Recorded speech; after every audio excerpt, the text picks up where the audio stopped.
শেখ হাসিনা ও তার পরিবারে কেউ ভোট দিতে পারবেন না।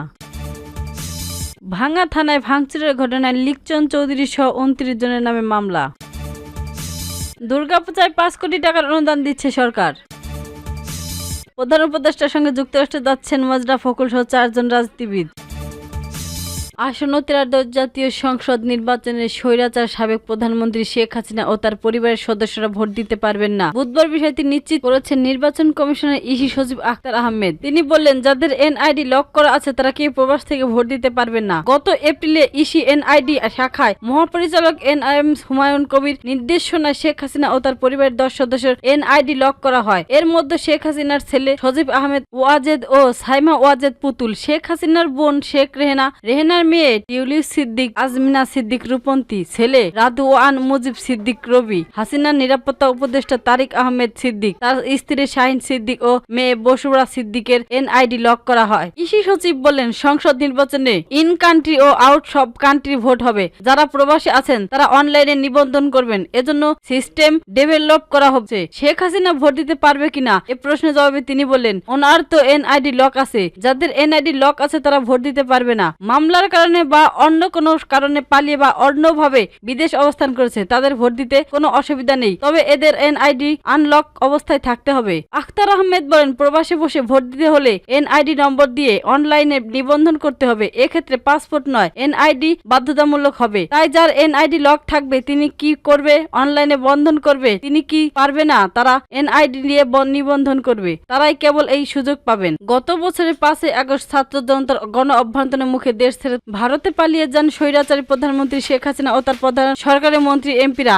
এছাড়াও তার দল আওয়ামী লীগের নেতাকর্মীদের অনেকে বিভিন্ন দেশে পালিয়েছেন। এতে মধ্যে আওয়ামী লীগের দলীয় কার্যক্রমের উপর নির্দেশনা দিয়েছেন সরকার, তবে তাদের ভোটাধিকার এখনো অক্ষুণ্ণ রয়েছে। তারা দলীয় পরিচয় ভোটে অংশ নিতে পারবে কিনা, ভোট দিতে পারবে কিনা যারা দেশে আছেন, তবে তারা বিদেশে আছেন ও এনআইডি লক আছে তারা ভোটও দিতে পারবে না। অবশ্যই বিদেশে থাকা দলটির একজনেরও এনআইডি লক আছে তা নিশ্চিত হওয়া যায়নি। ভাঙ্গা থানায় হামলা ও ভাঙচুরের ঘটনায় মামলা করা হয়েছে। এই মামলায় ফরিদপুর ৪ আসনে ভাঙ্গা সদরপুর ও চরভদ্রেশ্বর আসনের সাবেক এমপি ও যুবলীগের প্রেসিডিয়াম সদস্য মুজিবুর রহমান চৌধুরী লিকচন প্রধান আসামি করা হয়েছে। গতকাল মঙ্গলবার ভাঙ্গা থানায় ইউ পরিদর্শন আজাদুজ্জামান বাদী হয়ে ২৯ জনের নাম উল্লেখ করে এবং অজ্ঞাতনামা আরো কয়েকজন আসামি করে ভাঙ্গা থানায় এই মামলাটি দায়ের করেন। মামলায় ২ নম্বর আসামি করা হয়েছে হামিরদি ইউনিয়ন পরিষদের চেয়ারম্যান খোকন মিয়াকে। এর আগে দ্রুত বিচার আইনে দায়ের করে এই মামলাটি গ্রেফতার করা হয় আগলি ইউনিয়ন পরিষদের ইউপি চেয়ারম্যানকে। গতকাল পুলিশের দায়ের করা মামলায় থানায় হামলা ও ভাঙচুরের ঘটনায় ৪০ লাখ টাকার ক্ষতিগ্রস্ত কথা উল্লেখ করেছেন ফরিদপুরে অতিরিক্ত পুলিশ সুপার প্রশাসন ও অর্থ শামসুল আজম বুধবার দুপুরে এই মামলার সত্যতা নিশ্চিত করেছেন। উল্লেখ্য, গত ৪ সেপ্টেম্বর নির্বাচন কমিশন এক গ্রেজেড ভাঙ্গা সদরপুর চরভদ্রেশ্বর নিয়ে গঠিত ফরিদপুর ৪ আসনের অধীনে ভাঙ্গা উপজেলার আওয়ামী লীগ ও হামিরদি ইউনিয়নে কেটে নগরকান্দা ও সালথা নিয়ে গঠিত ফরিদপুর ২ আসনে জুড়ে দেয়। এর প্রতিবাদে গত ৫ই সেপ্টেম্বর শুক্রবার সামনে ঢাকা খুলনা ও ঢাকা বরিশাল মহাসড়ক অবরোধ করে ভাঙ্গাবাসীরা। তবে এই দিন বিকালে ইউএনও মিজানুর রহমানের আশ্বাসে আন্দোলনকারীরা ৩ দিনের জন্য কর্মসূচি স্থগিত করেন। ৮ই সেপ্টেম্বরের মধ্যে সমস্যার সমাধান না হলে এবং ৩ দিন পরে মঙ্গলবার থেকে আন্দোলন করবে বলে জানান। আন্দোলনকারীরা ৯-১১ সেপ্টেম্বর পর্যন্ত টানা ৩ দিন সকাল সন্ধ্যা আন্দোলন করবে। শুক্র শনি বাদ দিয়ে গত ১৪-১৬ সেপ্টেম্বর থেকে আবার টানা ৩ দিন অবরোধ কর্মসূচি ঘোষণা দেয়। গত রবিবার তৃতীয় দফা কর্মসূচির প্রথম দিনে ঢাকা খুলনা মহাসড়ক ও ঢাকা বরিশাল মহাসড়কের পাশাপাশি রাজবাড়ী ভাঙ্গা ও ঢাকা খুলনা রেলপথ অবরোধ করে। এর ফলে ভাঙ্গাবাসীর হামিরদি ভাঙ্গা জংশন ও রাজবাড়ী ৩টি ট্রেন আটকা পড়ে যাত্রীদের চরম ভোগান্তির সম্মুখীন হতে হয়। এর প্রেক্ষাপটে গত রবিবার দুপুরে স্বরাষ্ট্র উপদেষ্টা কঠোরভাবে আন্দোলন দমন করার ঘোষণা দেন। পাশাপাশি রবিবার আলগি ও হামিরদি ইউনিয়নের চেয়ারম্যান সহ ৯০ জনের মধ্যে নাম উল্লেখ করে ১৫০ জন অজ্ঞাতনামা আসামি দেখিয়ে দ্রুত বিচার আইনে মামলা করা হয় ভাঙ্গা থানায়। এই মামলায় গ্রেফতার দেখানো হয় আলগি ইউনিয়ন পরিষদের চেয়ারম্যান মোহাম্মদ সিদ্দিকে। এর প্রেক্ষাপটে গত সোমবার তৃতীয় দফা অবরোধের দ্বিতীয় দিনে ভাঙ্গা থানা উপজেলা কমপ্লেক্স ভাঙ্গা হাওড়ি থানা সহ বিভিন্ন সরকারি কার্যালয়ে ব্যাপক হামলা ভাঙচুর ও অগ্নিসংযোগের ঘটনা ঘটে। এদিকে ফরিদপুর জেলা প্রশাসন মোহাম্মদ কামরুল হাসান মোল্লা বলেন, গত সোমবার ভাঙ্গা উপজেলা কমপ্লেক্স এ সহিত ঘটনা ঘটেছে। এ বিষয়ে মামলার প্রস্তুত চলছে। এবারে দুর্গাপূজায় পূজা মণ্ডপগুলোর জন্য সরকারের পক্ষ থেকে 5 কোটি টাকা অনুদান দেওয়া হয়েছে বলে জানিয়েছেন স্বরাষ্ট্র উপদেষ্টা লেফটেন্যান্ট জেনারেল মোহাম্মদ জাহাঙ্গীর আলম চৌধুরী।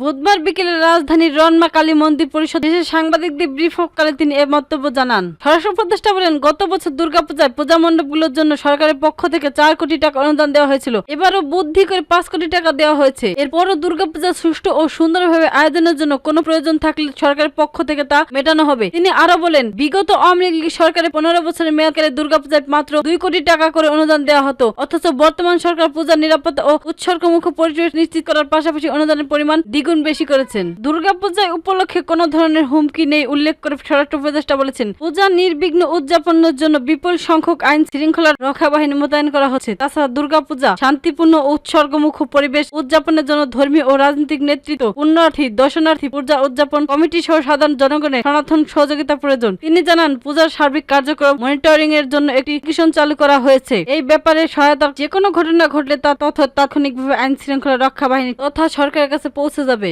মোদ্দা কথা, দিনরাত 24 ঘন্টা পূজা মনিটরিং করা হবে।